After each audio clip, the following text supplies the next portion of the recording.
Hi YouTube, getting a little bit braver now, actually speaking on my second video. Apologies because this is all off my mobile phone. I'm not as professional as most of you, but I am quite excited about what's going on in my Frontosa aquarium. Start off, it is a young colony that I have. Well, it's a micro colony really. I have 7 adult Frontosas that I bought just over 3 years ago. And as it's growing and developing and maturing, it's apparent that I have 3 males and I have 4 females. There are some young in the tank that you can probably spot, along with some corridoras and a loach, which I call the window cleaner. I got into these fish 3-4 years ago, and progressively it's taken over. I am now a Frontosa fan, and one of my ambitions was to get these guys to start breeding. So I got all the parameters right and everything, changed the sand for crushed coral and all that kind of thing, got the pH up and what have you. But I didn't expect anything to happen till sort of later on this year, and we had a little surprise last year when 2 little ones appeared in the tank in September. You can just see them darting around there. They're growing out now. They're 5 months old, and they're doing well. And then we had another one appeared, don't know if we can see it or not, at the beginning of December, and he's doing okay. Now I've had 3 of the females have held eggs, and obviously successfully 2 of them. One of them, she doesn't hold for long, but they are very young, as you can see, so patience is needed.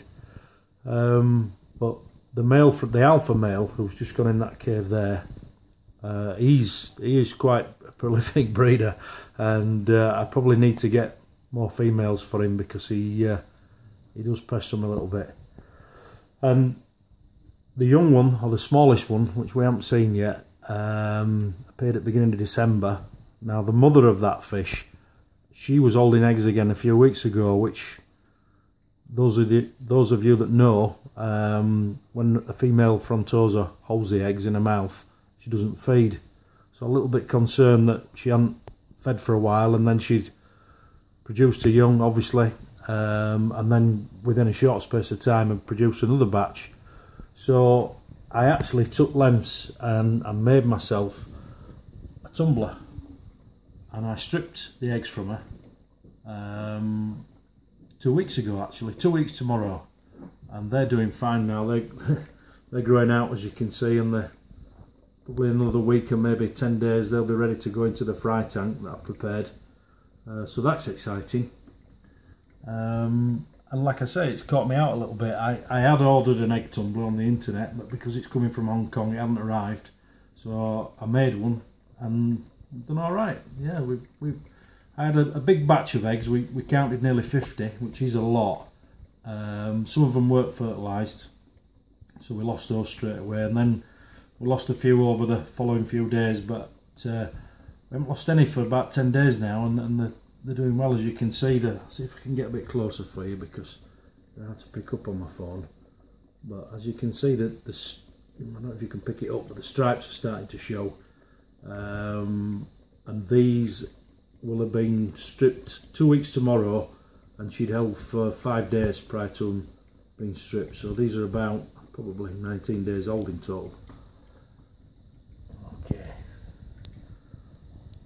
They seem to enjoy darting in and out of these ceramic caves that I've got dotted about. In fact, that's where they tend to breed, in and out of those, so they've been a good buy. There's the alpha male. Now, I call this alpha male Herman because he reminds me of Herman Munster. He's got the same lips and forehead. I also have another, that's the beta male there, that's Butch. And then there's another male, I don't know if I can see him, oh there he is. Is that him? Not sure, but there's another male that I call Eddie. The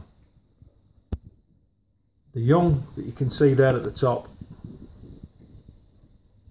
I can't sell them now because my daughter named them Kevin and Perry, those two. and I've asked her not to name these because obviously at some point I'm going to have to move them on. I can't keep these many fish in this 100-gallon tank. So there you go, my little sort of introduction to what's going on in my aquarium.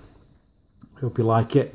I'm sure there's the purists that see in the tank that it's not a pure species tank, because I do have Corridoras darting around. The reason they're in there is they were from a previous aquarium that I kept with sand in and other cichlids, and I just couldn't part with them. I love these guys. They do a great job around the substrate and they're thriving. The pH is okay for them. They seem to like the temperature. That's about 27, 28 degrees, which, you know, maybe for some people that might be too warm for a Cory, but these guys they're doing well, and there's no hassle, there's no nastiness between the species. They just get along. The tank's quite a calm one. He's in charge. He's Herman. Look at the lovely blue on him. The beta male, he doesn't give him any trouble. Now this is the other male. Now this is the one that is starting to get a little bit bolshy, so there you go, look, them two don't get on. There's a little bit of friction, so he's going to have to go. So he's for sale now.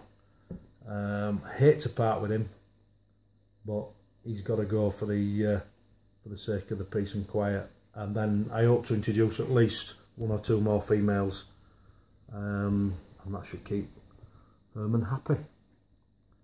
Okay, thanks for watching. Post again soon. Bye.